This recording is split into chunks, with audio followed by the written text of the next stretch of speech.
mate. I've finally got in the casting couch. Wrong channel, mate. But no, we're not on the golf course, clearly. Might be good news for me because I'm going through a bad patch. You're playing well, apparently? I'm doing all right, yep. I'm going for a bit of a purple patch, and long may it continue. So Ash is keeping receipts. So if you do want a money game, reach out on LinkedIn. He's taking money left, right and centre. Yeah, I've got to pay for the Buell golf ball somehow.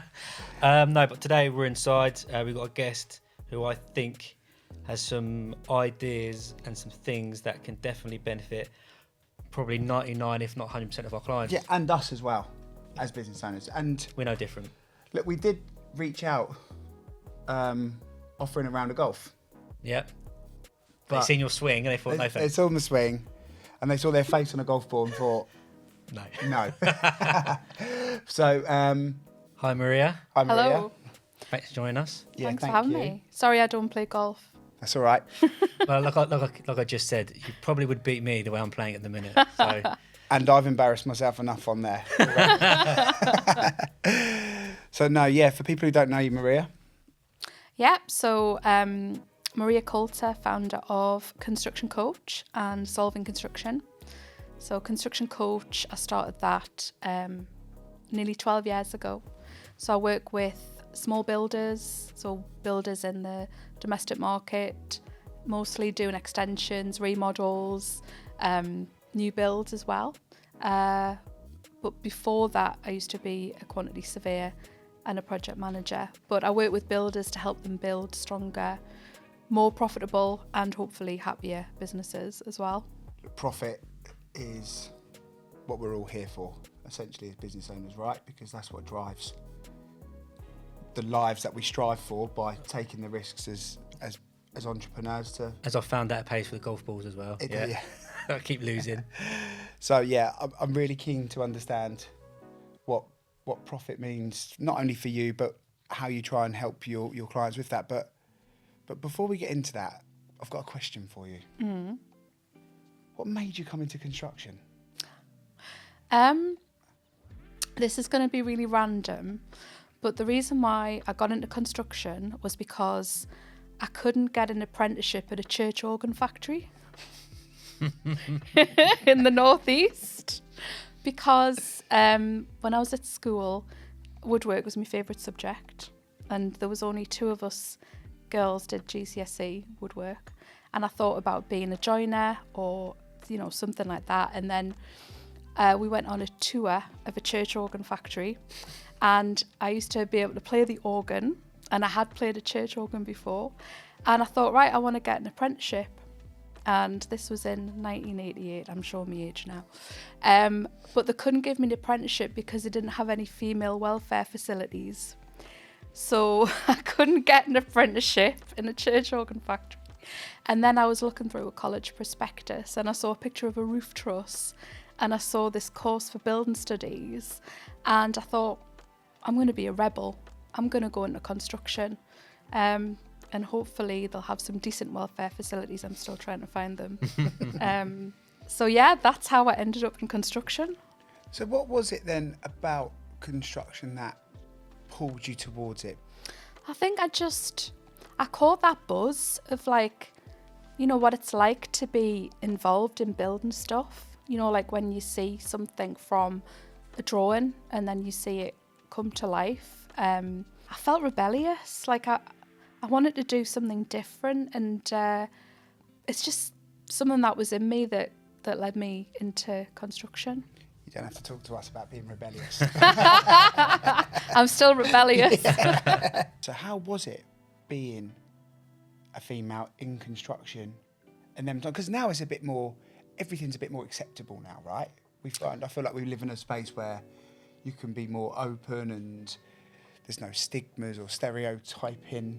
But the stereotype industry, construction is one of them where, it's very male-led, very masculine. Apprentices get absolutely abused. Yeah. Yeah. You got to have thick skin, ultimately, they say.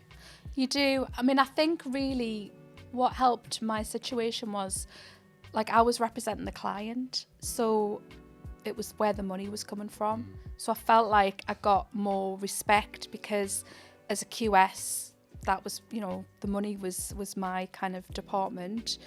but also the same as a project manager as well. So like, I felt like I got more respect. I don't know how it would have been like if I'd been a woman like based on site for a contractor all the time, you know. I mean, yeah, I did get my fair share of discrimination for sure. And HR wasn't the thing back there's then. some stories I could tell you that I won't tell you, and some situations. But like, yeah, I felt that kind of helped. It's like, you know, when you say, look, I'm not going to pay you until you put some hand soap in the ladies' toilets. Like, can you just at least do that? It was the culture that got me into the coaching side of things, because there's so many things that I loved about construction. I loved the buzz. I loved the people. I mean, most of the time, but I just felt like it's such a tough space to be in, tough industry. You know, you've got those kind of boom and bust cycles that we go through as an industry. You know, when everybody's making money, people are happier. And then when, you know, recession, I think it was the recession, like back in sort of 2008, 2009, it was the real key for me kind of wanting to do something different, because I was just seeing the culture just go downhill rapidly. People not being treated well, you know, people getting sort of hit with the redundancy stick, like you're lucky to have a job. I just thought we've got to get better at construction and how we do business. And that was what led me to train as a coach. So by the sounds of it, when you become a coach, you're rebelling again. When you saw things weren't quite right, yeah, rather than going with the flow, you know, putting your head in the sand, ignore it, you thought, no, you know, fuck this, I'm going to do it differently. I did, yeah. And do you know, I've never thought about that, the whole rebellion thing again, but it was like, I just knew that I was here to do something different. I just kind of felt it, that, you know, things, I wanted to be part of a change, or like just, you know, do what I could really to. And I did think about coming out of the industry altogether, but I thought, no, I love it. You know, I just want it to be better. So how's that bled into your coaching then? I think one of the big things I did sort of when I was learning to be a coach was realising that my number one core value is fairness. I see things not being fair. I see situations that need to be better, and I want to do what I can to help the people I work with. That's the whole reason why you rebelled, right? Yeah, To make that change. And was. I'm just listening to what you're saying there, and I'm totally aligned with all of that, because when I walked away from the umbrella company in 2017, I could have gone back and started it again. Mm-hmm. But I knew that the industry wasn't in a good place, and I knew that there has to be a better way. Yeah. Hence why we started the business, or I started the business. And similar to you, I want to be able to look back on my life and be like, do you know what? I tried to make it better. Yeah. So coaching them. Yeah. Your niche, again, for people who don't know, what do you exactly help firms with? Because there's a coach for everything nowadays. Over the years, it's evolved into working with the small builder, the micro builder. I now understand pretty much all of the profit stealers of these businesses. And what I'm doing now is putting solutions in place to solve these problems. So that's why I've now started Solving Construction, the online learning platform, because that's me trying to help as many builders as I can solve the profit stealers that I know are there. And what are they? Oh God, right, okay. Golf.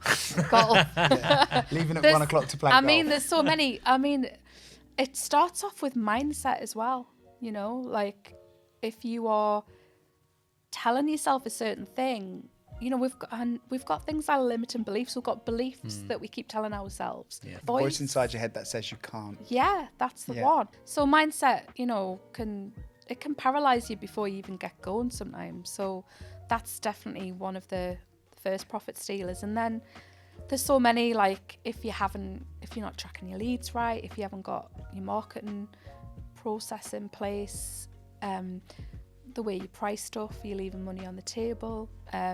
You might not even be following up some leads that could be, because you just haven't got the capacity and the headspace. This is the big one, isn't it? You hear people say, oh, the phone stopped ringing, or the checker trade leads have stopped, or But then the other thing I hear is I'd love to get into them.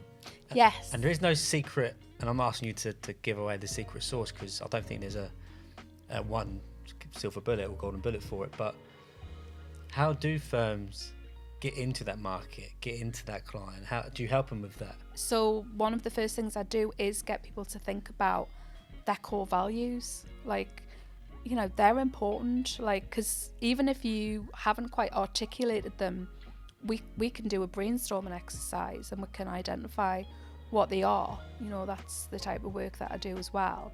And then look at how you can bring that into your brand and into your marketing, and how you get your team on board with that. You've just recited our story. Simply because it's our brand is us.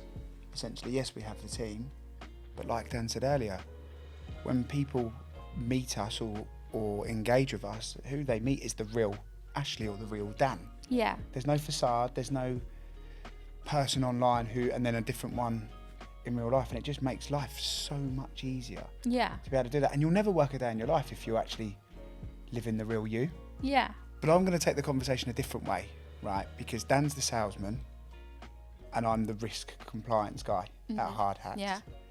So Dan's asking it from I want to get into them. But I look at it from that, I've got an opportunity with them and I'm going to jump in head first with no armbands on. Okay. Where do you take them in terms of mitigating risk from a contractual perspective? Because we all know that people will just sign their lives away. Where do you get involved in that? Well, I did actually, one of the roles when I was a project manager was I used to do risk management. Right. So I used to have to deliver risk workshops for people. And so like I sometimes I'll do a little mini like risk brainstorming session with my clients. So for example, one of my clients recently was looking at a big project, big for them, with a developer, but there was a lot of risk on board, and we did that brainstorming session to look at what the risks were, what he needed to think about, thinking about the contract side of things, what he was signing up to, and also we actually used AI a bit as well. Did you? To sort of help prepare, and what happened was he then went into that meeting like completely prepared and got a much better outcome from a risk perspective than he would have got had he not done that work beforehand. Yeah. How do you see AI affecting all that? Oh, I mean, what AI can do is so good. I mean, I think helping people process information is really good. Like for, you know, if you've got a lot of information that you've been given, it can really sort of help you sift through that, see what's being asked of you, you know, the way that it works so quickly. It's got so many different uses. The thing is with AI, even just tech, you know, construction historically has been behind the curve with tech. Yeah. Get AI for a second, because no one's up to date with that, Yeah. because it's so fast moving. But with construction technology, you know, 5 years ago, people were talking about having their own software or clocking out app, and 5 years down the line, Yeah. I had a meeting this week and he said, we're going to build our own one. And it's Yeah. like, I get it, and because every firm is different, every industry is like different, how they put the claims in and how they track the vans and blah, blah, blah. So construction hasn't caught up with tech yet. Yeah. And now we've got AI on top of it. Mm-hmm. Is it all a bit too much for a small to medium construction firm to not only look at their internal systems, but also then add AI onto it? Do you think it's, for a one-man owner-operator type building, AI is a little bit distracting, let's say? No, I don't think so. I think it's just, and that's why I'm actually delivering an AI for small builders course at the minute. But what I'm seeing people do with it is amazing. Like one of the guys, he's built all these different agents in his business, and you know the way he's kind of set it all up to look at different things. Because you obviously you feed it with that information, you give it rules, you give it like boundaries and things like that. So, you know, we talk this language. Mm-hmm. My dad's in construction. If I said to him about AI agent, They'll go, what are you talking about? You know, that's Terminator stuff. So how, and I appreciate you're not going to give away your course, but there's generations in construction. Yeah. There's a new age, you know, you got the ones coming through where AI is just a part of their life. You've got our sort of generation where we've seen no tech, bit of tech, now AI, and we sort of get a bit of everything. Yeah. Then you've got the older generation where they call it A1. You know. Well, it leads up to the north, so that's a good road, guys. So I thought it was a 90s boy band. Probably was that as well, I think. So how are you going to break it down for construction? Because one of the reasons firms or people or business owners fell into construction was because they weren't good at this stuff at school. It's just really kind of breaking it down into language that people understand. It's like, well, you know, it's a model. It's a way. It sort of sifts for information. It looks for patterns. Like that's where it gets its information from, and it's understanding, you know, what sits behind AI in the first place, but also understanding things like security, making sure that you're not giving stuff away, that you've got your security settings set up. So you're now moving away. You mentioned before you had some clients, one-to-ones, online stuff now, and coaching. So Maria, as a construction coach, what are you doing now? What sort of are you going to offer firms out there who need help? So my online learning platform, Solving Construction, that's aimed at like small builders, you know, the SMEs, the micro businesses. Yeah. And it is about producing courses and content and creating community around that to solve all of these different problems that we need to solve. Yeah. So the tech problem, you know, there's a course on there for that. The AI is one that we're doing now. Next one is pricing for profit. Okay, and as a quick fire for anybody watching this now, because profit is, like we said earlier, the main reason why we're here, what would you say are the first 3 things that any business owner should look at when looking at pricing for profit? The productivity of the team that they've got around them. If you've allowed for 3 days to do something, but it's actually taken somebody double that, then that's eaten into your profit margins. So you need to factor in productivity of your team into your rates. I suppose it goes back to if it's measured, it's managed. Mm-hmm. Yeah, exactly. Isn't it? Okay. What else? From a pricing for profit, well, I mean, overheads, a lot of people aren't factoring those in. Some of them don't know what all of their overheads are, or they're not necessarily counting everything that would class as an overhead into the pricing. So, and also you've got to think about the level of profit that you want to make. Like, I get people to think about, where do you want to be in the next few years? Like, what are you doing about your pension? Like, have you got a financial plan in place? Have you got kids that need to go to university in the future? Do you want to travel? Like, why are you doing what you're doing? What is the kind of personal purpose that fuels the business, and how do you factor that in financially? You clearly follow your own the same principles with you and the business, and the mindset to actually know I'm going to create online learning, which can have a bigger impact with more people to improve the industry. And we've spoken about why you got into it and the ongoing rebel within inside you. But what do you want to be known for? Oh God, I want to leave a legacy where I've helped thousands of businesses be better and, you know, change. Well, I know it sounds a bit cheesy, but do change lives, change outcomes, have that impact, change the culture.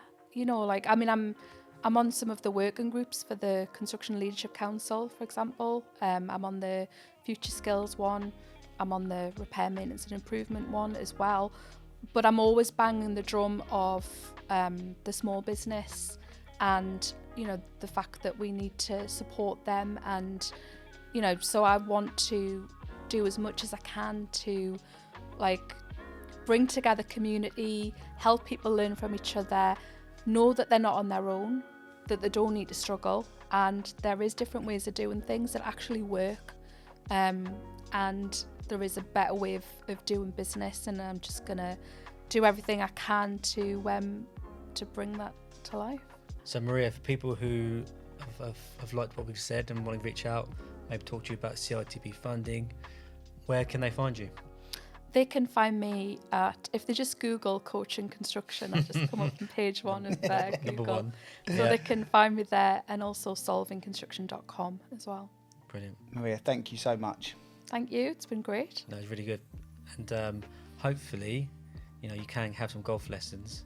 Yes, I've still got my golf ball. I can whack my face about. We'll have to show a photo We'll talking send a about. Yes, couple of mine, yes. mine and Dan's face on so you can hit those instead. Yeah.